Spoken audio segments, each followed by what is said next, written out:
banyak sekali kesulitan yang muncul disebabkan karena perbuatan-perbuatan demonstrasi ini.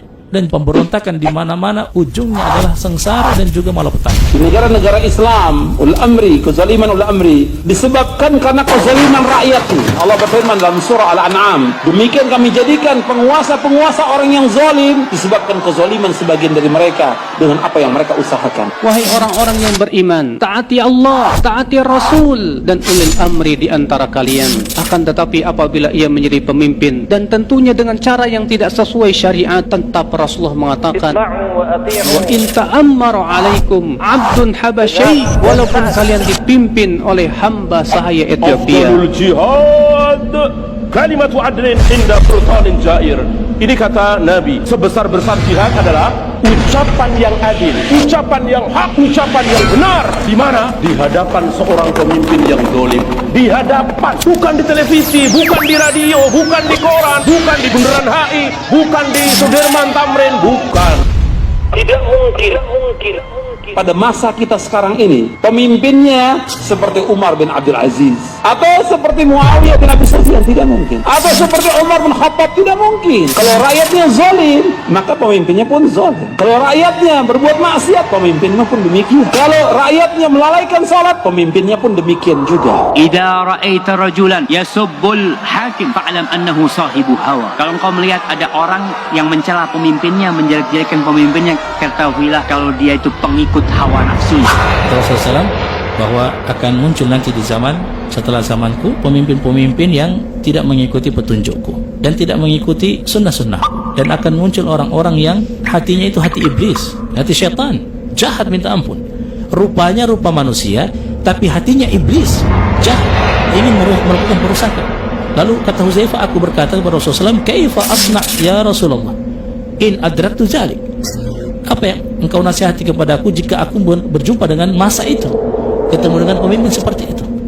Qala tasma' wa tuti' lil amir. Kata Rasulullah SAW, dengar dan taat kepada pemimpinmu itu. Wa in duriba dhahruka wa ukhidha maluka fasma' wa ati. Dengar dan taat, sekalipun diambil, ya, dipukul punggungmu oleh mereka, bahkan diambil hartamu oleh mereka, tetap kau dengar dan taat. Hajjaj bin Yusuf yang membunuh ribuan nyawa kaum muslimin dengan sebab yang tidak sebenarnya, yang merupakan hak untuk menumpahkan darah. Enggak, Hajjaj bin Yusuf itu membunuh 120.000 kaum muslimin pelan-pelan.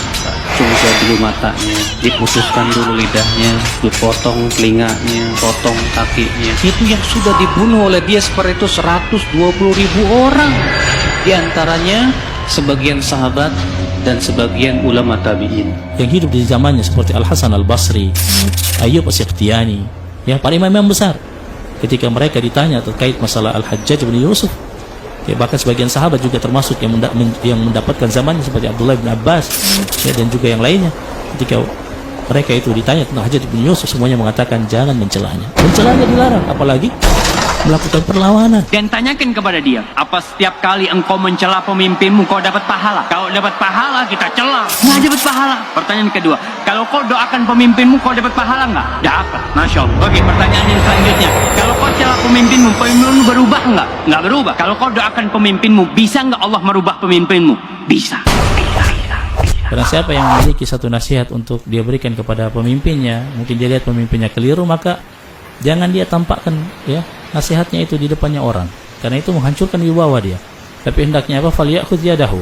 Hendaknya dia ambil tangannya, kemudian dia bersendirian bersama pemimpin itu dan dia sampaikan. Dan kalau apabila dia diterima nasihatnya, maka alhamdulillah. Kalau ditolak, maka dia sudah melakukan, ya, apa yang wajib bagi dia untuk dia sampaikan. Jika seorang pemimpin bersungguh-sungguh beristihad untuk memperbaiki agama rakyat dan untuk memperbaiki dunia rakyat, dia perhatikan dua-duanya. Jika dia sudah bersungguh-sungguh untuk perbaiki, sebisa mungkin, berhasil atau tidak berhasil urusan Allah, tapi dia berusaha sebisa mungkin, kata Ibnu Taimiyah rahimahullah, fa innahu afdalu ahli zamani. Dia adalah orang yang paling afdal di zamannya. Dan pemimpin kita alhamdulillah, kita masih dibolehkan sholat, kita masih bisa berhaji diurus. Banyak sekali masih, ya, kebaikan-kebaikan dan kemudahan. Urusan-urusan kita masih bisa terselenggara dan diurusi oleh pemerintah kita. Menghilangkan kezaliman penguasa yang ada di negara-negara Islam. Yang pertama, taubat kepada Allah. Yang kedua, membersihkan diri kita dari noda-noda syirik. Yang ketiga, kata Syekh Albani, kewajiban kita mendidik istri dan keluarga kita. Kita akan ditanya oleh Allah tentang istri dan anak kita. Kita umat Islam tidak akan ditanya oleh Allah siapa pemimpin kita, tapi kita akan ditanya bagaimana kamu mengurus istri dan anak kamu. Sebab Nabi bersabda, setiap kamu adalah pemimpin dan setiap kamu akan ditanya tentang pimpinannya.